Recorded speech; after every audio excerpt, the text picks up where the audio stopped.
2018-তে সরকার পতন হওয়ার কথা ছিল, কিভাবে? হয় নাই। আমি আবার বলি আপনাকে হেমন্ত ভাই, আমার কাছে 5ই আগস্ট হচ্ছে 111 এর এক্সটেনশন। 111 এর এক্সটেনশন, 111 এ আপনি একটা এক্সারসাইজ করে আসছেন যে এভাবে আমি করতে পারি। এখন আপনি 18-তে আসছেন, 18-তে আপনি আবার সরকার ফালাই দিতেছিলেন, কিন্তু হইল না। 2018-তে যখন আমাদের ছাত্র আন্দোলনটা হলো, মনে আছে? ওই যে নুরুল হক নূরের নেতৃত্বে।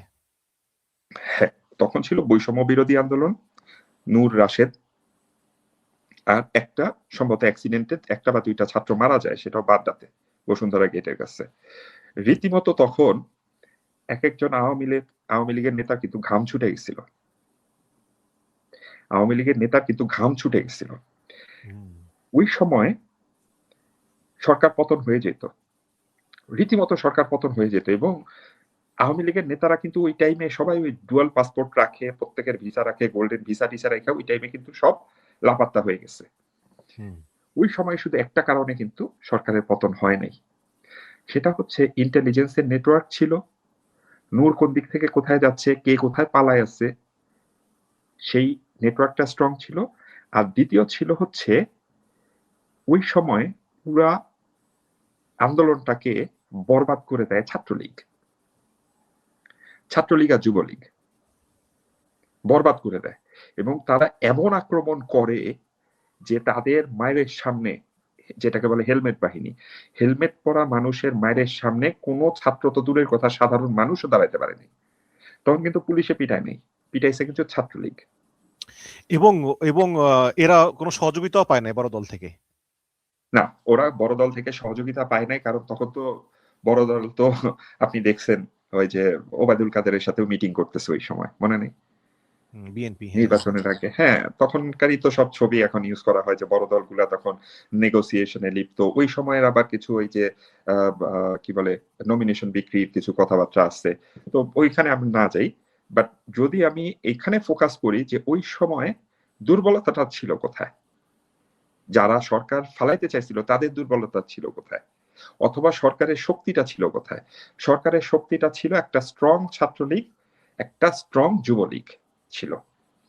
পরবর্তীতে দেখেন 2018-তে যদি আপনি চিন্তা করেন যে কেন সরকার পড়লো না, তাহলে আপনি 2025-এ কেন সরকার, 2024-এ কেন সরকার পড়লো, এই দুইটার যখন আপনি কম্পারিজনে আনবেন, আপনি দেখবেন ছাত্রলীগ ওই যে কি বললো যেন 8 মিনিট না 7 মিনিটও টিকবে না, ওইটা বইলা তারপরে তারা উধাও হয়ে গেল, নাই হয়ে গেল।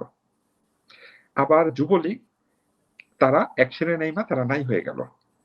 মাঠে থাকলো পুলিশ, মাঠে থাকলো সেনাবাহিনী, সেনাবাহিনী অস্ত্র ক্লোজ করে নিল, পুলিশ দৌড় দিল, ব্যাস, ছাত্র জনতার বিজয়।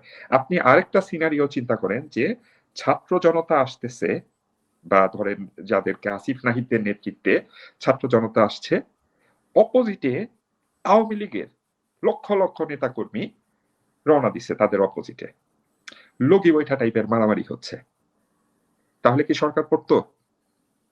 পড়তো না, পড়তো না, সরকার পড়তো না।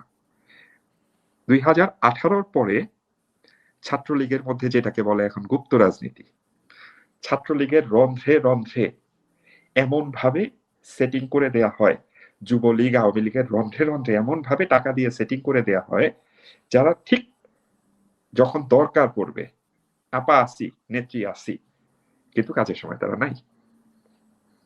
অ্যাকচুয়ালি তো তারা ওই দলের লোক, তারা আস্তে করে রাস্তা ক্লিয়ার করে দিয়ে সরে গেল এবং সরকার পতন হয়ে গেল। আপনি আরেকটা ডট জোড়া দেন ভাই, আরেকটা ডট জোড়া দেন। জি প্লিজ। 111-এর আগে সিনারিওটা কি ছিল? লগি বৈঠা ছিল না? ছিল। তাহলে কনক সরোয়ার ভাইয়ের ইন্টারভিউ দেখবেন আমাদের ব্রিগেডিয়ার ফজলুল বারী স্যারের সাথে, ওখান থেকে আপনি একটা জিস্ট পাবেন, সেটা হচ্ছে লগি বইটার যে সিচুয়েশন, সেটা কিন্তু ফজলুল বারী স্যাররা ক্রিয়েট হতে দিয়েছিলেন। ওনারা কিন্তু ওটা আটকাতে পারতেন, বাট ওনারা চাইছিলেন যে এই ধরনের একটা সিচুয়েশন ক্রিয়েট হোক।